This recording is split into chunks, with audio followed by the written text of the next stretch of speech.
ideia é que você, eu não sei mais ou menos como é que vai seguir, né? A gente depende, assim, cada turma tem um ritmo, mas a ideia é que seja praticamente nessa aula de hoje e na aula de quinta-feira, essa semana, a gente trabalhar com práticas de cenários, tá?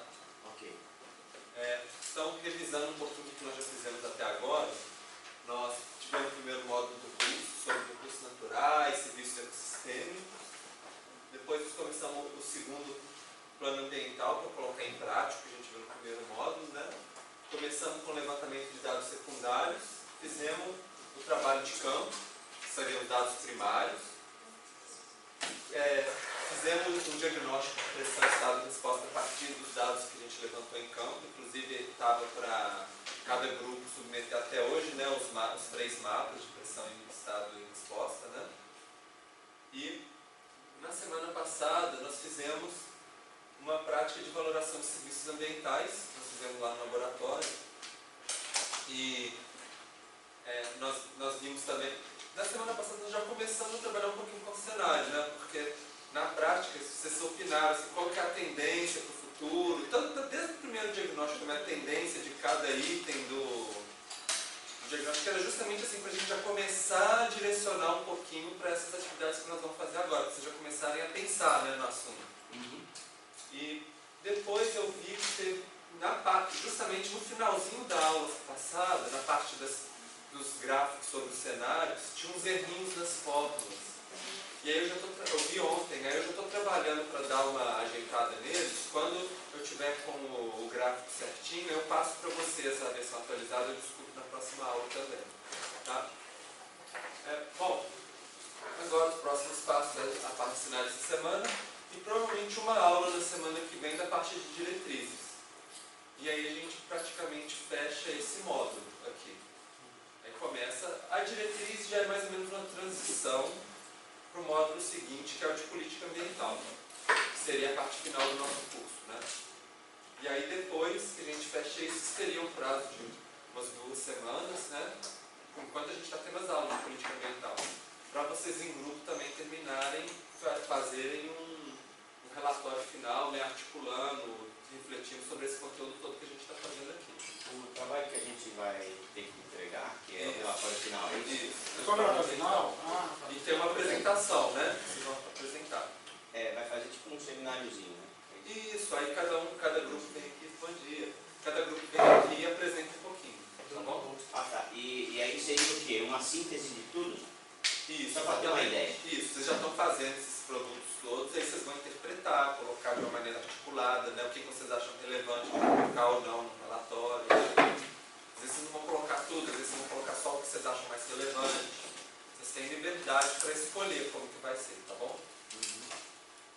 Bom, então, na aula de hoje, nós vamos começar com alguns conceitos básicos, que na verdade nós já vimos ele.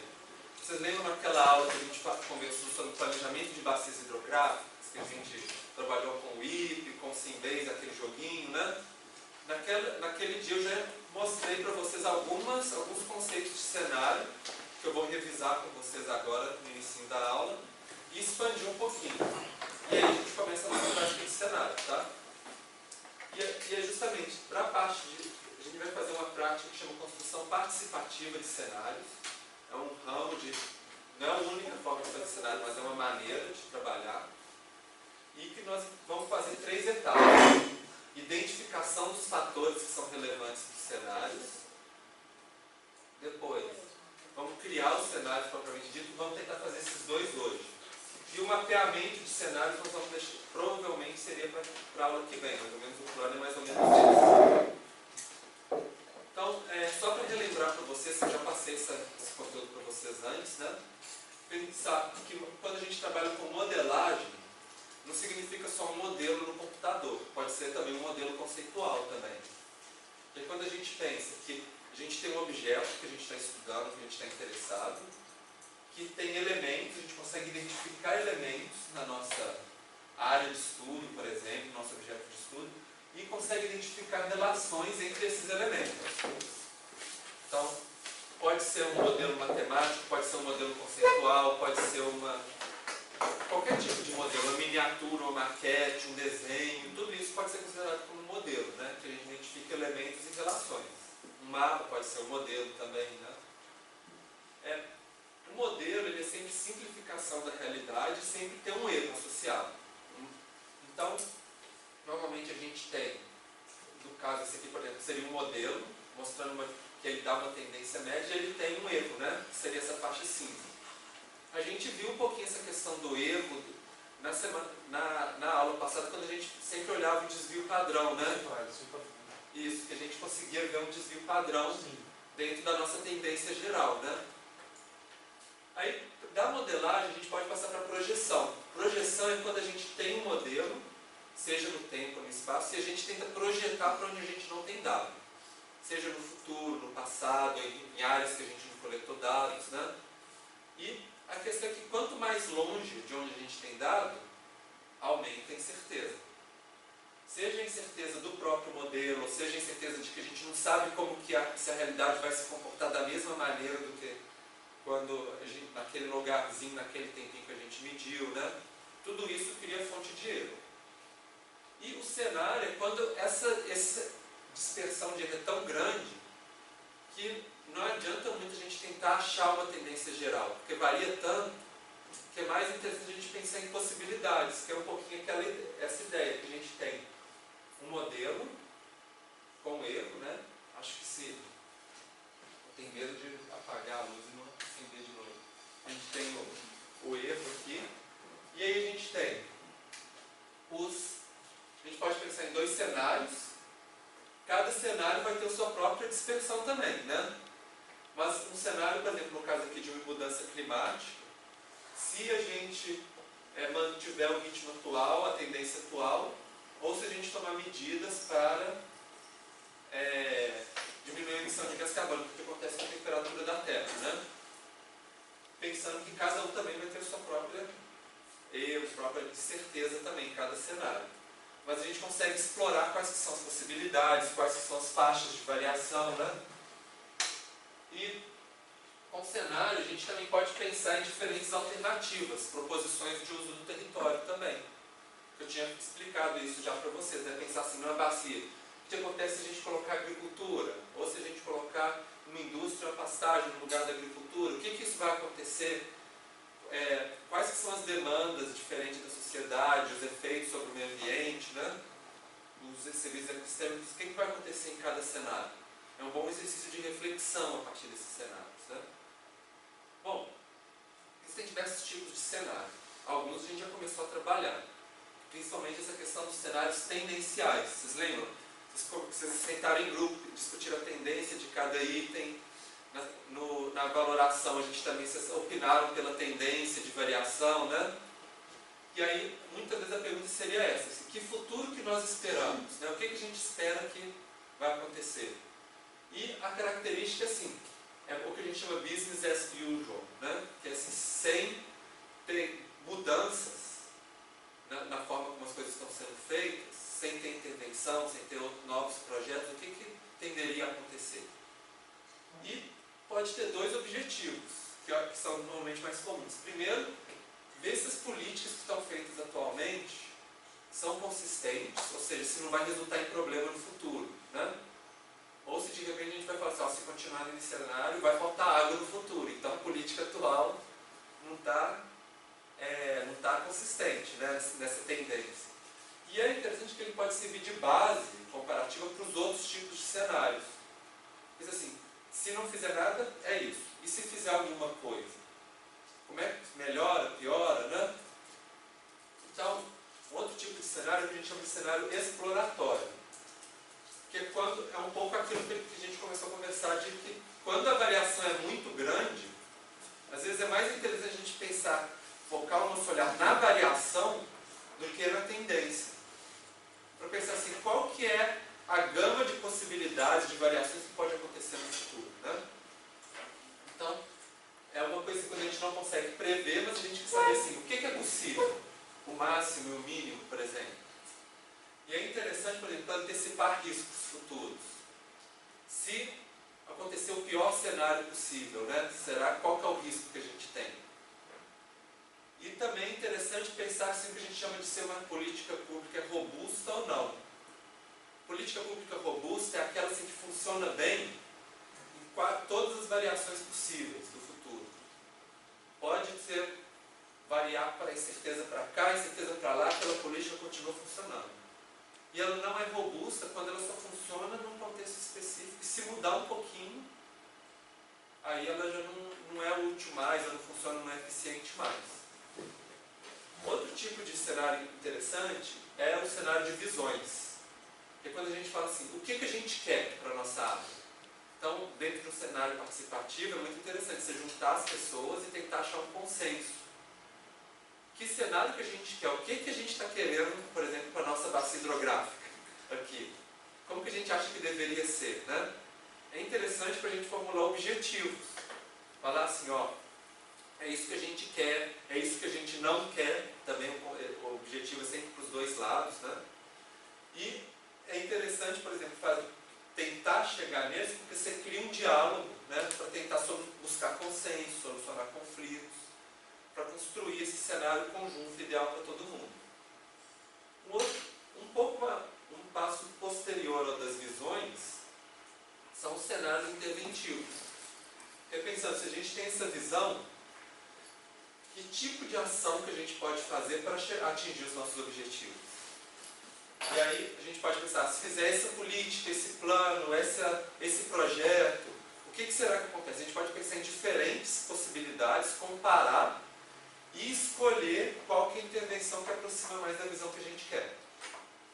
Então, mostrei para vocês mais ou menos 4 tipos de cenários, né?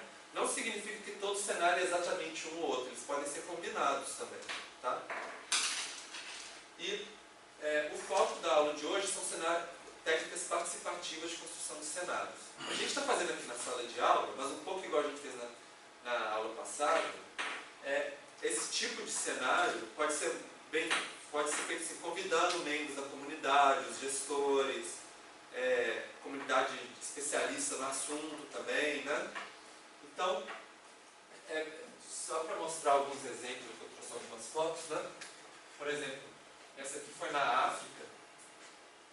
Tá ruim de ver, mas assim, você vai numa vila e chama as pessoas da vila para construir os cenários para a região que eles conhecem, usando conhecimento local, né? E aí estende, às vezes, os mapas no chão, todo mundo desenha junto, faz as atividades, né? Esse é um modelo muito comum. E também pode ser um contexto mais formal, que aí normalmente a gente coloca esses flip chart, né, que a gente chama, que coloca os papéis e aí o pessoal vai colando os stickers, né? Vai desenhando, colocando, sempre costuma ter um facilitador. Hoje a gente poderia ter, se a gente tivesse, né, esse tipo de material, flipchart, os papéis, a gente poderia até fazer a prática que a gente vai fazer aqui dessa maneira, ou dessa também. Mas, dentro do contexto que a gente tem de sala de aula, fica mais fácil de fazer colocando na mesa, né, os papéis. Esse tipo de cenário ele é interessante, porque muitas vezes a gente não tem conhecimento objetivo medido nos lugares, né? E a gente complementa com o conhecimento local de cada um. Cada participante tem um certo tipo de conhecimento diferente, acadêmico, pessoal, de vivência, que pode trazer esse tipo de conhecimento, criar um diálogo entre todo mundo, porque às vezes a gente não quer como produto só o cenário. Às vezes, a gente quer como produto justamente usar a prática de cenário para estimular a discussão entre as pessoas e para criar um espírito de equipe, de consenso, de que a gente pode trabalhar junto para fazer um cenário, né? E é interessante que é muito utilizada essa questão de cenário para trazer legitimidade para os produtos que a gente produz. Porque uma coisa é você fazer um trabalho de escritório, falar assim, o que essa região devia ser é isso, entregar. Outra coisa é quando você constrói em conjunto com a comunidade se apropria, fala assim, realmente isso é o que a gente queria, esse é o que expressa o que a gente quer, e aí na hora de executar os projetos, as ações, aí você tem colaboração das pessoas, as pessoas cooperam, as pessoas não tentam boicotar os projetos, as intervenções, porque entendem que foi uma coisa que partiu deles mesmos, né? E que tem muito menos chance de dar errado também, né? Porque muitas vezes quando a gente faz de escritório, a gente acha que o importante é isso, mas as pessoas mesmo acham que outra coisa que é importante.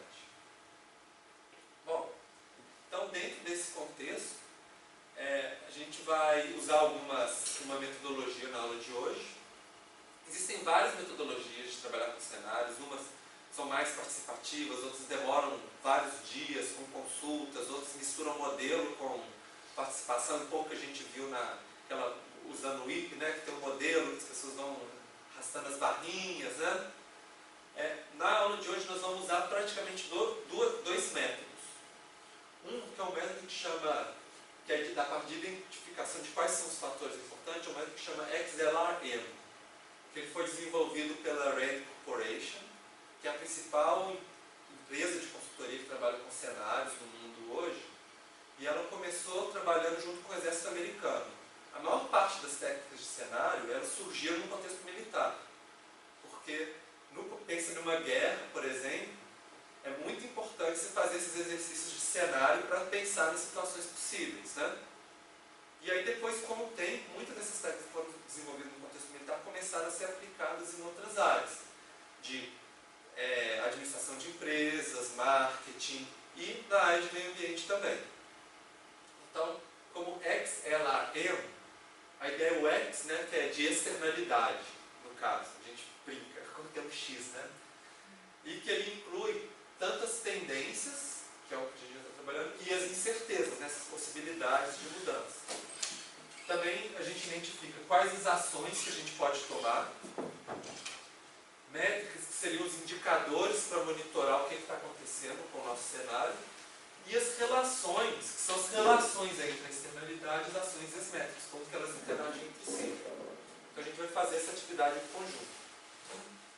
Depois nós vamos trabalhar com a construção de cenários. Essa prática hoje, de quais são os métodos, existem várias técnicas, né? Mas é interessante que foi naquele momento da avaliação dos ecossistemas do milênio, que a gente começou a conversar desde o início do quadrimestre, que teve um grande investimento da ONU de trabalhar com técnicas de cenário na área ambiental. Então, muito do que... Assim, antes tinha umas iniciativas tímidas, a partir daquele momento de 2001 a 2003, desenvolveram várias metodologias e o pessoal viu como que era importante trabalhar com cenários.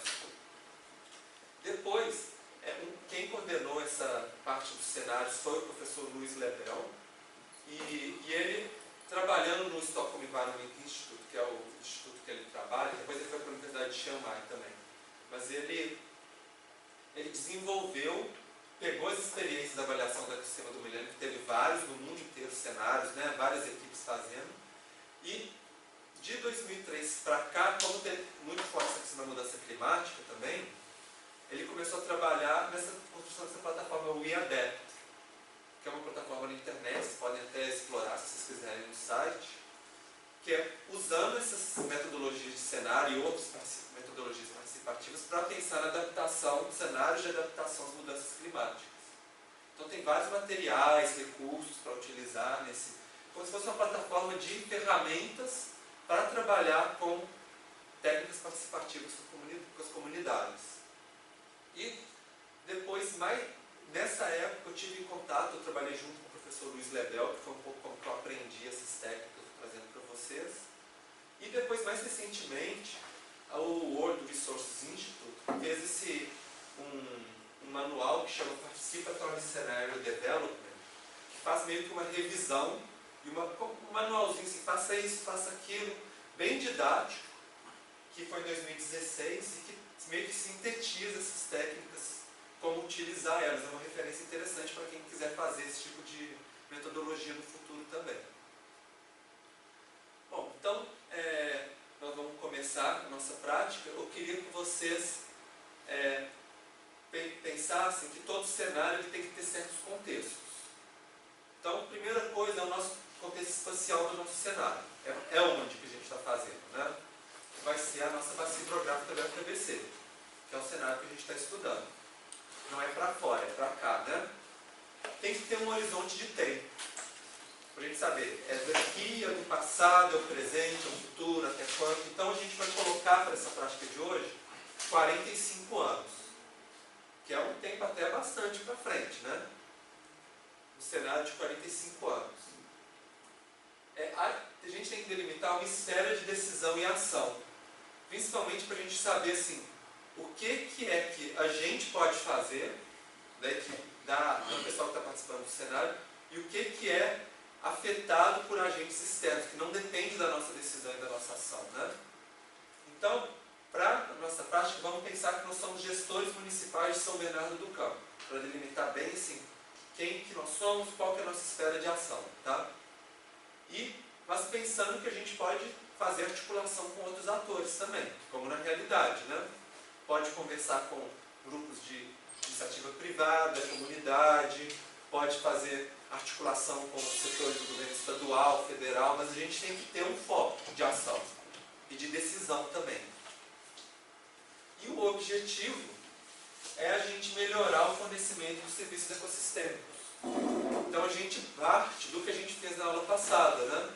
Identificamos os serviços ecossistêmicos, quais que são os mais importantes, e a gente está fazendo essa prática de cenário num contexto de planejamento, pensando assim, como que a gente pode planejar para melhorar o fornecimento desses serviços, desses problemas que a gente já identificou, certo? Então, dois conceitos importantes, quando agora a gente vai começar a trabalhar o XLAE, né? Externalidade, ações, métricas e relações. A primeira é a externalidade. Então nós vamos identificar dois tipos, tendências e incertezas. Tendências é quando a gente tenta estimar como que deve ser no futuro. Vocês já começaram a pensar nisso. É muito utilizado para modelagem e para projeções. Incerteza é como a gente não sabe como é que vai ser no futuro, e a gente pode pensar os cenários possíveis a partir dessas incertezas. Então, eu vou pedir para vocês reunirem em grupos, os mesmos grupos, tá? Que vocês já começaram. E eu vou dar uma folhinha para cada um de vocês.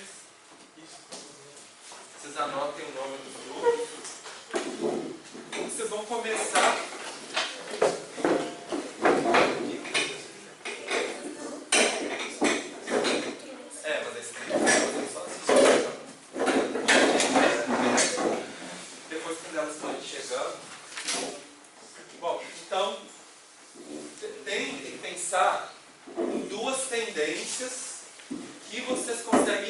Que vocês acham mais importantes, mais relevantes para a nossa área de estudo. Tentem tentar caracterizar, seja de uma maneira quantitativa, né, como vocês acham que vocês fizeram na aula passada, porcentagem para cima, para baixo, né, se é estável, ou de uma maneira mais qualitativa também, tá bom? Se vocês não acharem difícil dar um número, tenta falar assim, tentar caracterizar de uma maneira melhor possível como que é que vocês acham que vai se comportar essa tendência, tá? Então essa é a primeira etapa. A gente vai ter que ser um pouquinho rápido em cada um. Então vamos, posso dar uns 5 minutinhos para vocês? Pode ser? Bom, agora que vocês fizeram essa parte de externalidade, né? Agora vocês vão escrever as duas incertezas mais relevantes. Seria assim, o que vocês acham que é mais incerto? Primeiro vocês pensaram o que é mais tendencial. Agora, quais vocês acham que são as principais coisas fontes de variação, né? Dentro disso? Não, diferentes. Outros pontos. Vocês acham assim, que é difícil de falar uma tendência, mas que é importante, mas que pode variar muito. Né? Então, assim, primeiro vocês falaram coisas que vocês acham que vai direcionar. Agora, coisas que vocês acham que pode se comportar de maneiras amplas, mas que influenciam a nossa área de estudo. Principais fontes de incerteza, né, relacionadas ao futuro. Bem, então vamos passar para segundo, enquanto está iniciando o computador aqui. Tá. Conseguiram? Então tá. Agora eu vou pedir para vocês irem para as métricas. Para as métricas, pensem o seguinte: para a gente monitorar essas mudanças, por exemplo, relacionadas a essas incertezas e essas tendências que vocês identificaram, e pensando no nosso objetivo, né, que é melhorar o fornecimento dos serviços ecossistêmicos, eu queria que vocês pensassem em dois indicadores principais que seria importante a gente monitorar na nossa área de estudo. Então, por exemplo, que tipo de informação que é importante para a gente ver, pensar nela mudando ao longo do tempo no nosso cenário, ou no espaço, né? Então, para vocês identificarem que dois dados que são importantes, como métrica, né? E para vocês tentarem caracterizar como que a gente pode medir operacionalmente essas duas informações, tá? Então, tem que ser um dado, uma informação que seja possível de ser medido, tá? Em prática. Então, vocês pensem quais que seriam os dois mais importantes, mais relevantes e como que poderia medir eles, tá bom? Então, mais uns 5 minutinhos para vocês fazerem. Tudo bem? E para pensar, se vocês tiverem dificuldade de pensar nos indicadores, pensa, por exemplo, nos indicadores de estado, né? Na ficha de vocês. Levantaram vários estados, vocês levantaram em campo. Podem ser estados. Lembra que tinha ficha de pressão, estado e resposta? Ah, tá. Vocês olharam em campo várias informações de estado. Ou então, por exemplo, nos serviços ecossistêmicos que vocês sugeriram na aula passada, né? Que podem ser relevantes também.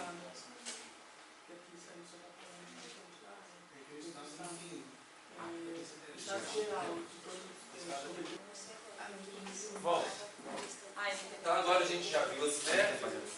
A última parte do nosso XLR-EMO, né? É vocês pensarem em duas ações que vocês, como gestores públicos de São Bernardo do Campo, podem tomar para implicar na mudança da qualidade do ambiente, para melhorar o fornecimento dos serviços ecossistêmicos. Quais que seriam? Tentem pensar em duas principais ações que vocês acham que pode ser proposta para vocês, que os gestores públicos de São Bernardo do Campo podem implementar para melhorar o fornecimento dos serviços ecossistêmicos. Dentro desse contexto que vocês já identificaram, né? Principais tendências, incertezas, os indicadores, né? Agora vocês pensam que ações que podem ser feitas.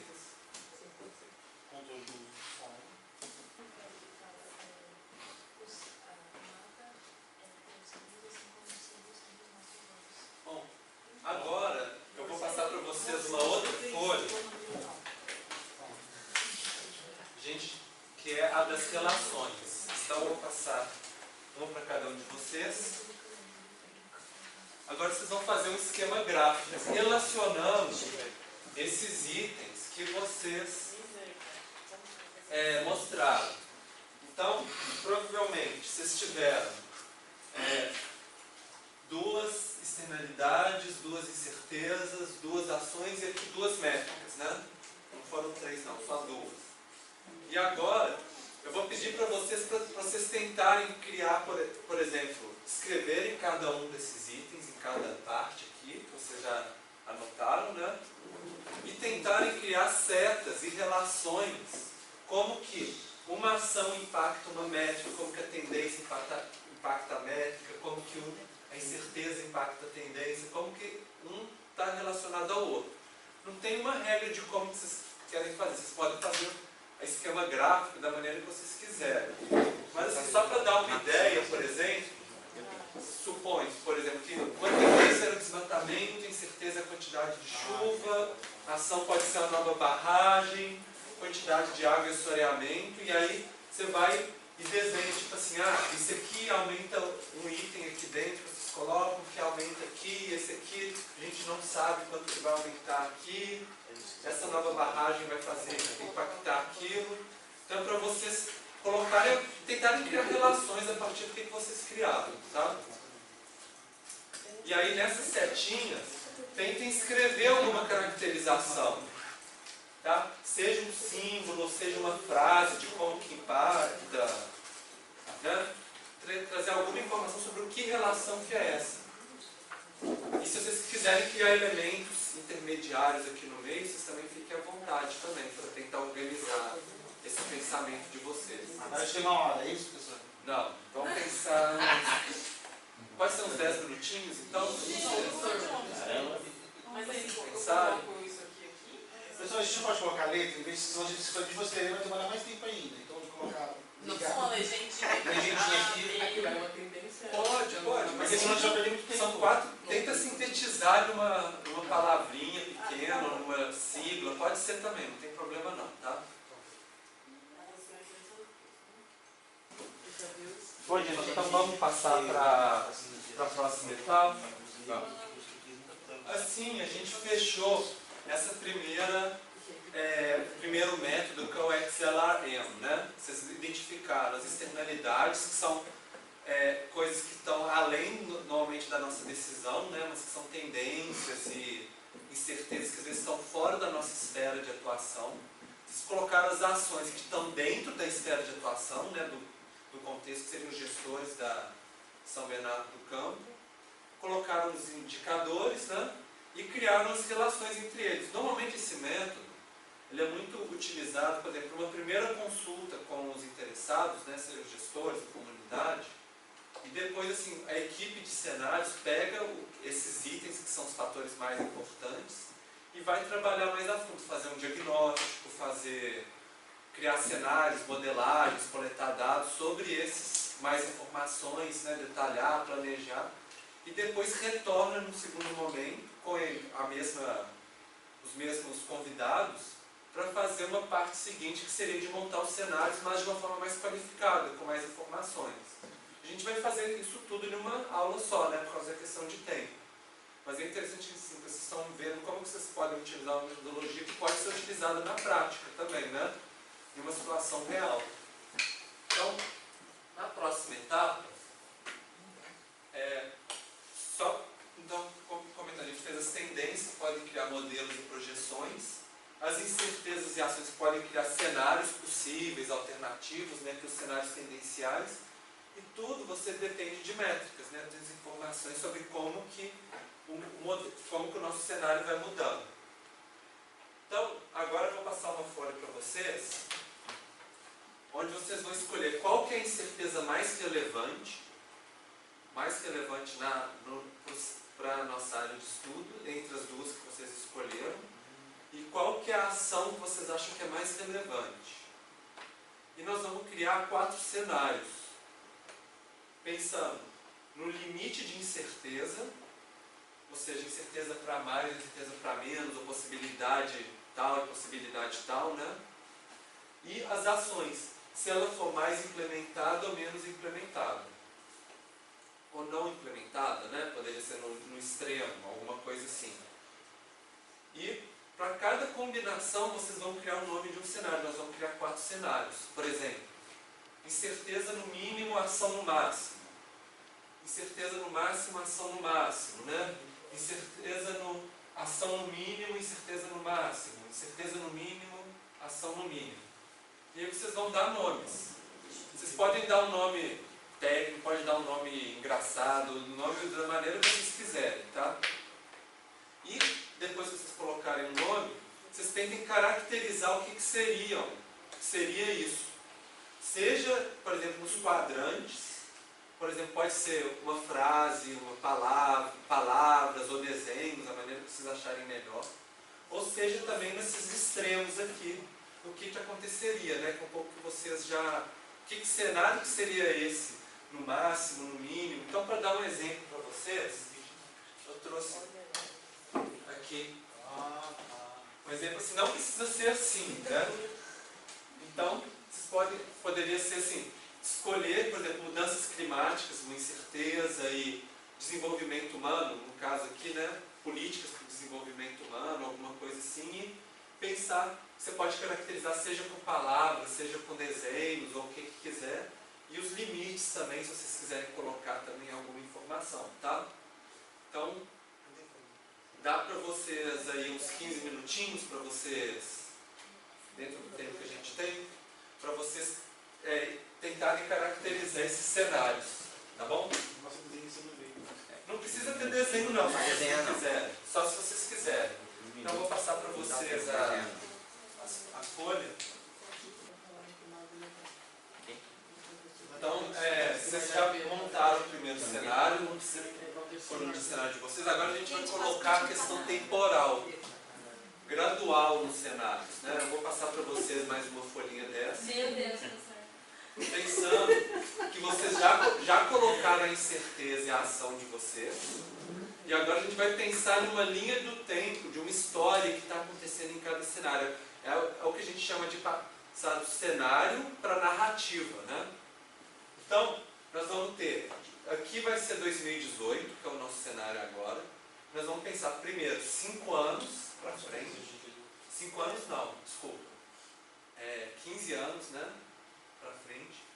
mais 15 e mais 15, dando 45 anos. Indo na direção de cada cenário. E vocês tentem imaginar uma história do que está acontecendo com a nossa área de estudo em cada um dos cenários que vocês colocaram. Tenta escrever uma pequena frase ou uma pequena palavra, alguma coisa que caracteriza o que está acontecendo ao longo do tempo em cada um desses cenários. Pode ser de uma maneira mais historiográfica, vocês pensarem num evento que aconteceu, ou o que está acontecendo com algum dos indicadores, alguma das características. Pensar a história de alguém vivendo aqui, a maneira que vocês acharem mais interessante, que faz mais sentido para vocês. E pensarem, darem pelo menos uma característica, um evento, alguma coisa que está acontecendo em cada um desses momentos, em cada um desses cenários, tá bom? Então dá para vocês mais uns 15 minutinhos, pode ser? Mas já está muito rápido esse negócio. A gente não consegue pegar direito e entender também. Pois é, mas é o tempo que a gente Mas é tem. muito rápido, professor. A gente não consegue discutir o negócio. Pensa no concurso, você está num concurso. Ah, não, É, concurso. Pois é, mas em questão de prática de cenário, a gente também tem que ter um tempo certinho, porque senão a gente fica o dia inteiro também, né? Mas é muito... Já vocês se programam mais ou menos como é que vocês fazem. A próxima etapa, vocês pensaram cada um dos pontos, né, de uma maneira mais estruturada. Agora é a parte que a gente vai passar do cenário para a narrativa propriamente dita. Que é o seguinte, para cada um desses cenários, vocês vão escrever uma história, um parágrafozinho, 4 frases, 5 frases, alguma coisa, contando uma história para cada um desses cenários. Então é mais ou menos baseado nisso que vocês escreveram, no que vocês escreveram na folha anterior, né? E aí vocês podem até dividir para o grupo, cada um do grupo escreve um cenário diferente, né? Quem quiser fazer isso agora pode fazer, quem quiser já tiver que deslocar para a próxima aula pode ir. Mas a ideia é que eu vou abrir a atividade para o dia, tanto com a atividade dessa aula como de quinta-feira, para entregar na terça-feira que vem, né? Então, se vocês quiserem dar uma revisada no grupo, nos documentos que vocês escreveram hoje, dos cenários, vocês podem ficar também à vontade, tá? Mas a ideia é que para vocês criarem uma história para cada um dos quadrados. Uma história pequenininha, né? Só contando assim, coisa de 4, 5 frases, o que